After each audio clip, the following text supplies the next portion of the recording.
하나님 나라의 문화. 세상을 향한 교회의 첫 언어는 무엇이어야 합니까?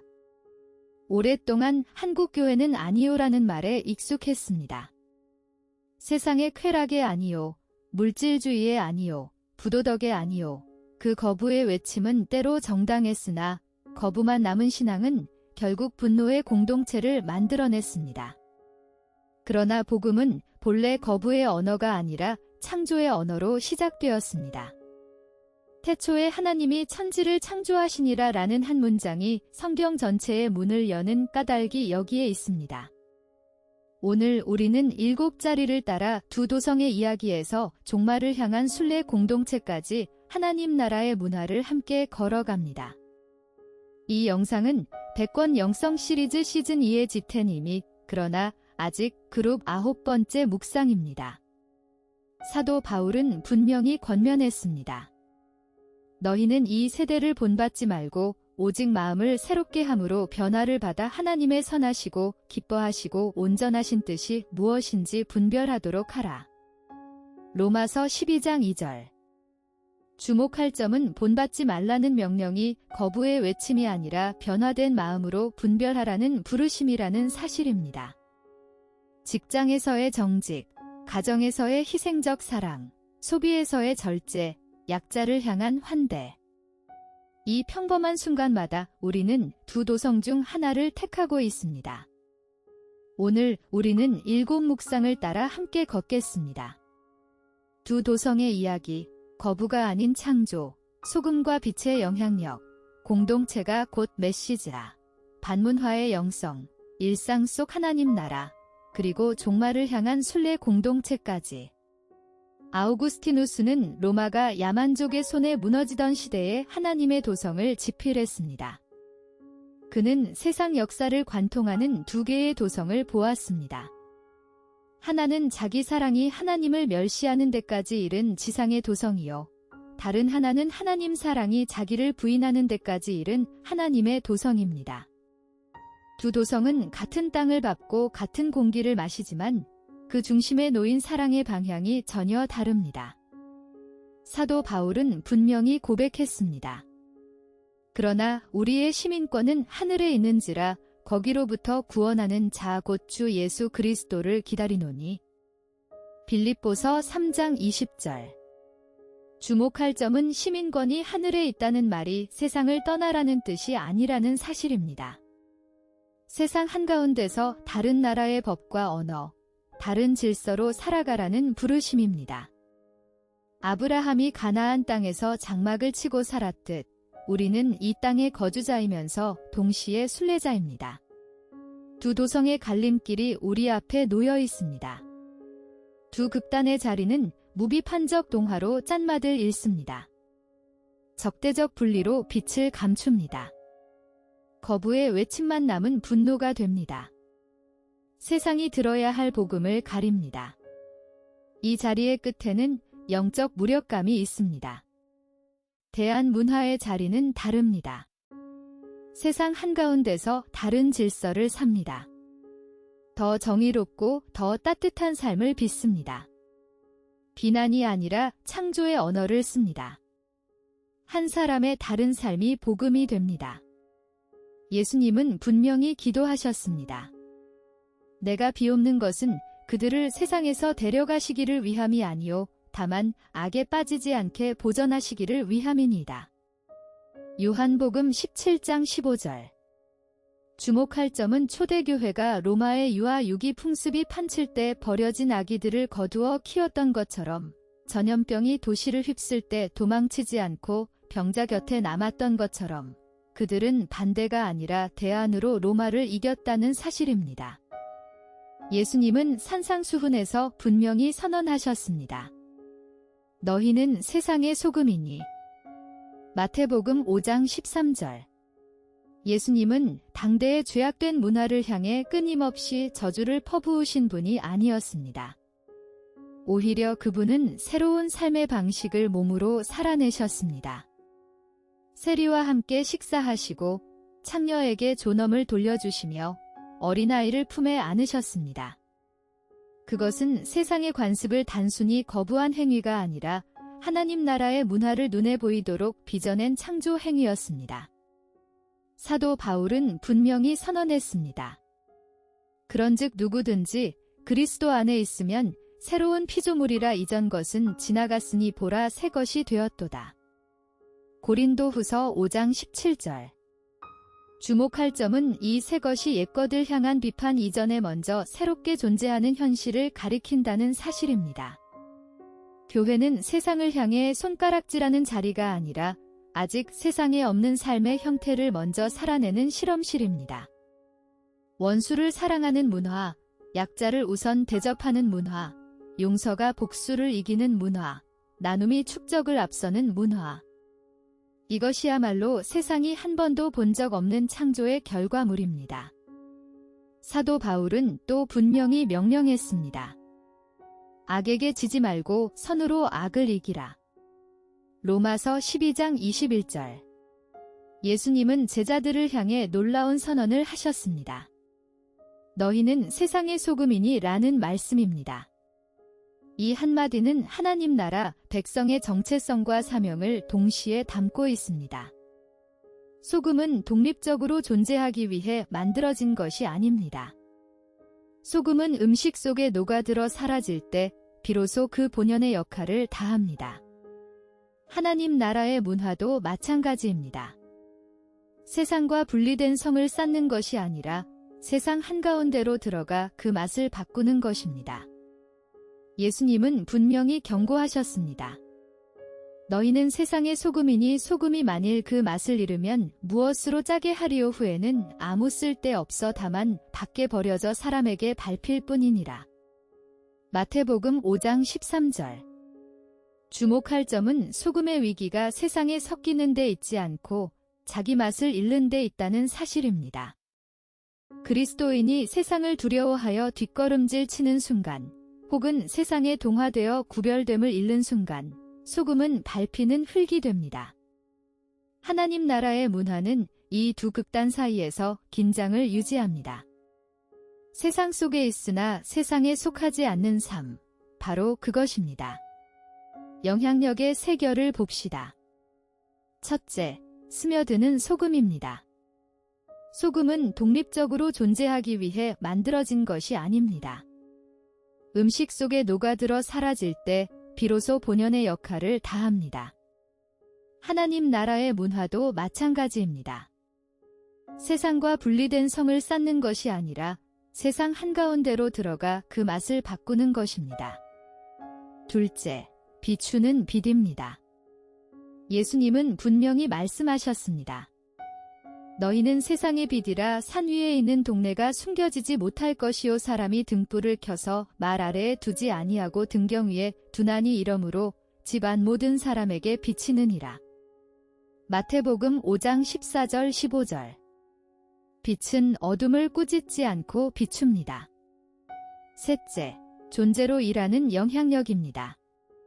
다니엘은 바벨론 한복판에서 하루 3번 기도하는 창을 닫지 않았고 그 빛은 왕의 마음을 움직여 여호와를 찬양하게 만들었습니다.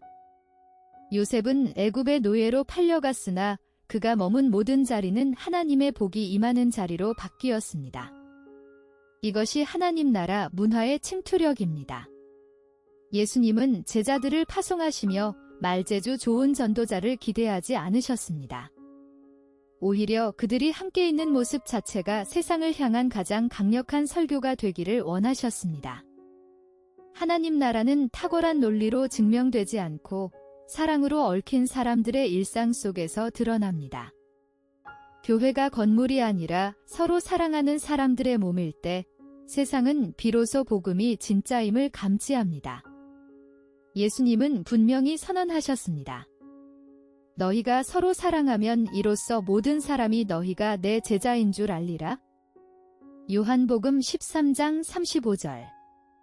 주목할 점은 세상이 우리의 교리 강의를 듣고 회심하지 않는다는 사실입니다.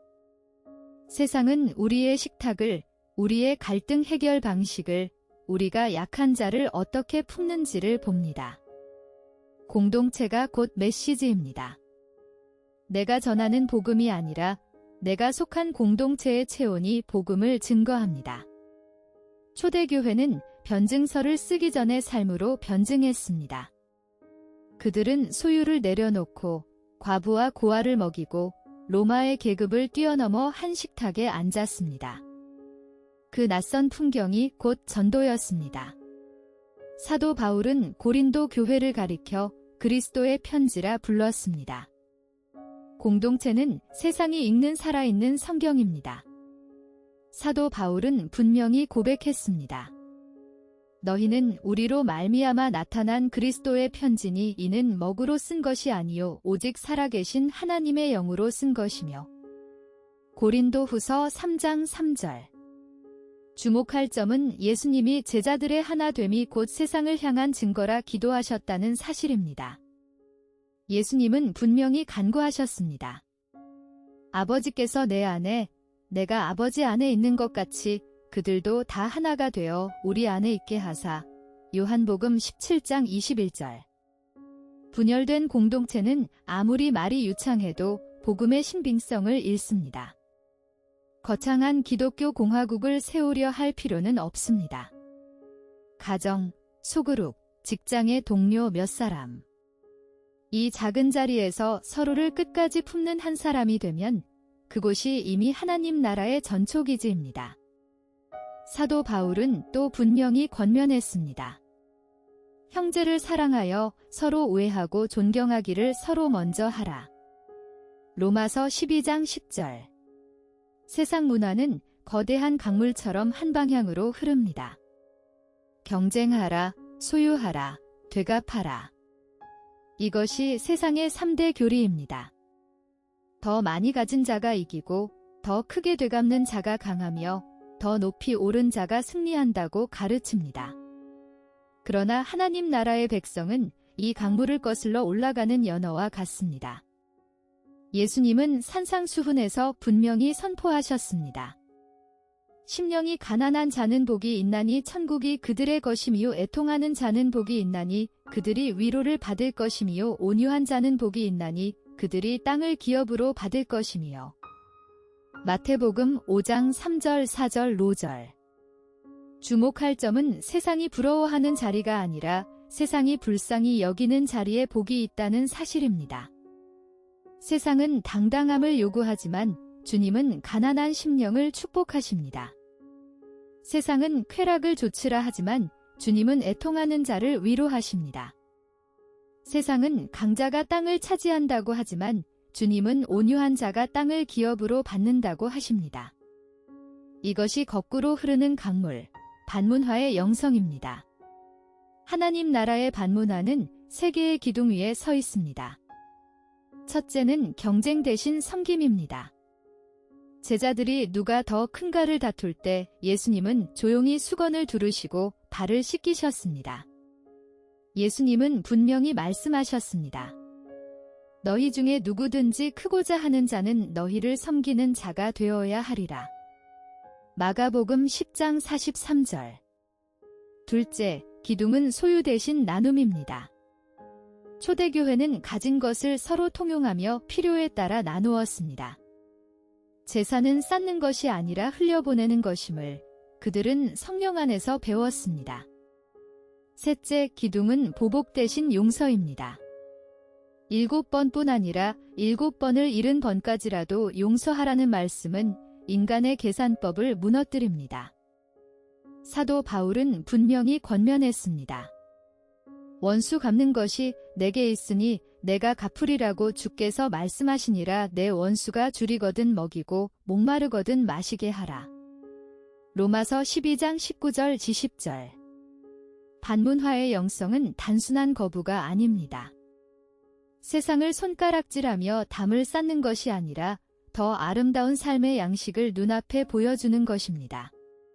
우리는 하나님 나라라는 말을 들으면 종종 거대한 무언가를 떠올립니다. 부흥운동, 사회개혁, 선교대회, 대형 집회. 그러나 예수님께서 말씀하신 하나님 나라는 놀랍게도 지극히 작은 것에서부터 시작됩니다. 겨자씨 한 알, 누룩 한 조각, 냉수 한 그릇. 하나님 나라의 문화는 구호로 세워지지 않고 오늘 아침 식탁 앞에서 출근길 지하철에서, 퇴근 후 설거지통 앞에서 만들어집니다. 사도 바울은 분명히 권면했습니다. 그런즉 너희가 먹든지 마시든지 무엇을 하든지 다 하나님의 영광을 위하여 하라. 고린도전서 10장 31절. 주목할 점은 거룩함이 제단 위로 올려진 것이 아니라는 사실입니다. 사도 바울은 그것을 식탁 위에, 일터 위에, 평범한 하루의 결 위에 펼쳐 두었습니다. 예수님은 또 분명히 말씀하셨습니다. 지극히 작은 것에 충성된 자는 큰 것에도 충성되고 지극히 작은 것에 불의한 자는 큰 것에도 불의하니라. 누가복음 16장 10절. 하나님 나라의 문화를 만드는 이는 이름 없이 꾸준한 사람입니다. 거창한 운동은 지나가지만 일상의 충성은 쌓입니다. 교회는 이 땅에 머물지만 이 땅에 속하지 않습니다. 교회는 완성을 향해 걸어가는 순례의 공동체입니다. 이미 도래한 하나님 나라를 맛보면서 아직 완성되지 않은 나라를 향해 한 걸음씩 나아가는 여정 위에 있습니다. 사도 바울은 분명히 고백했습니다. 피조물이 고대하는 바는 하나님의 아들들이 나타나는 것이니 우리까지도 속으로 탄식하여 양자될 것 곧 우리 몸의 속량을 기다리느니라. 로마서 8장 19절 23절. 주목할 점은 믿음의 조상들이 이 세상에서 나그네와 행인임을 고백했다는 사실입니다. 히브리서 기자는 분명히 기록했습니다. 그러나 그들이 이제는 더 나은 본향을 사모하니 곧 하늘에 있는 것이라. 그러므로 하나님이 그들의 하나님이라 일컬음 받으심을 부끄러워 아니하시고 그들을 위하여 한 성을 예비하셨느니라. 히브리서 11장 16절. 교회는 이 땅에 천막을 치되 대못을 박지 않는 공동체입니다. 재물과 성공, 안락과 명예에 뿌리를 내리지 않습니다. 나그네는 짐을 가볍게 합니다. 순례자는 목적지를 잊지 않습니다. 이 책이 한 가지 묻고자 했던 것은 분명합니다. 내 신앙이 세상을 향해 거부의 언어로 살아왔는가, 창조의 언어로 살아왔는가? 두 도성의 이야기, 거부가 아닌 창조, 소금과 빛의 영향력, 공동체가 곧 메시지라.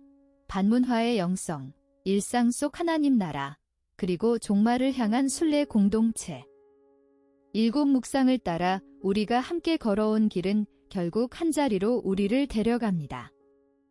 이같이 너희 빛이 사람 앞에 비치게 하여 그들로 너희 착한 행실을 보고 하늘에 계신 너희 아버지께 영광을 돌리게 하라. 마태복음 5장 16절. 세상은 우리가 무엇을 반대하는가가 아니라 무엇을 살아내는가를 통해 복음을 봅니다. 한 사람의 다른 삶이 가장 강력한 설교입니다. 이로써 지텐님이 그러나 아직의 9번째 묵상이 마무리됩니다. 다음 묵상에서는 제자도의 대가를 따라 주님을 따르는 자의 길을 함께 걷겠습니다. 오늘의 자리에 잠시 더 머물러 당신이 속한 가정, 직장, 기웃관계 속에서 오늘 빚어낼 수 있는 한 장면을 떠올려 보시기 바랍니다. 구독과 좋아요는 다음 영상의 빛이 됩니다. 우주나 Q3 채널에서 다시 만나요.